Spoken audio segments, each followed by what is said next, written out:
Je suis Amy et je vous emmène sur les routes de Centre-Val de Loire à la rencontre des acteurs pour la planète par les travaux publics.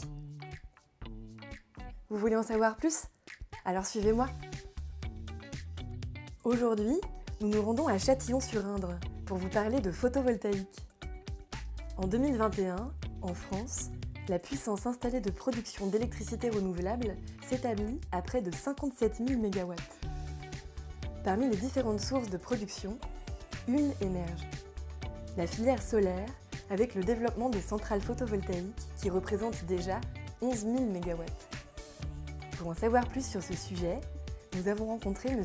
Pierre Berthoumieux, vice-président de la communauté de communes du Châtillonnais en Berry, pour nous parler de la création de la centrale de Châtillon-sur-Indre.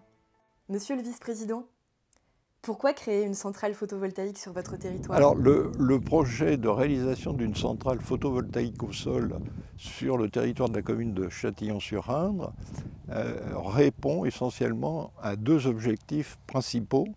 Alors, le premier était la conscience que nous avions de la nécessité de prendre une part active à la transition énergétique.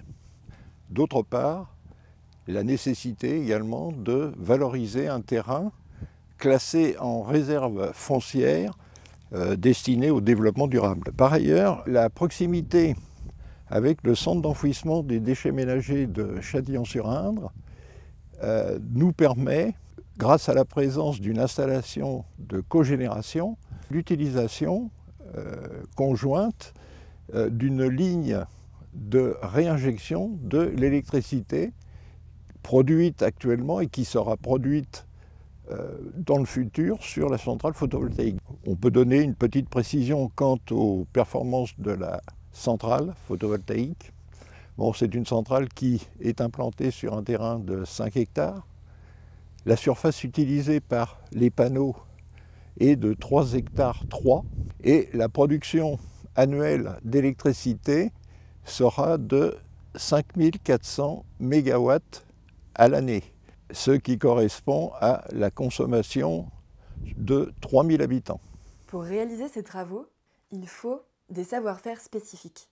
Christian Baudin, quelles sont les solutions apportées par les entreprises des travaux publics? Alors ici, les travaux publics sont représentés par différentes activités assez classiques, donc le terrassement pour la partie basse vie de l'opération, les pistes d'accès au site de travaux et de mise en place des panneaux photovoltaïques et la mise en œuvre des réseaux avec le creusement des tranchées pour le passage et le raccordement électrique aussi, donc les métiers électriques sont aussi représentés. En gros, il y a tout un panel de métiers de l'activité des travaux publics qui est représenté ici. Ce sont des métiers traditionnels, des métiers, on va dire, basiques de nos organisations qui sont représentés pour la construction d'un chantier qui, lui, ne l'est pas puisque c'est aujourd'hui des chantiers de transition énergétique, donc ce sont des nouveaux métiers. Mais les travaux publics accompagnent la transition énergétique en étant présents sur tous ces chantiers. C'est incroyable tout ce que les travaux publics peuvent faire pour rendre la planète plus belle. Si vous voulez en savoir plus sur les solutions des travaux publics pour le climat, rendez-vous sur le site acteurpourlaplanète.fmpp.fr. Vous pourrez aussi rencontrer près de chez vous les acteurs pour la planète en mars 2022 lors de Place des TP. En attendant, je vous dis à très bientôt pour un nouvel épisode d'À la rencontre des acteurs pour la planète.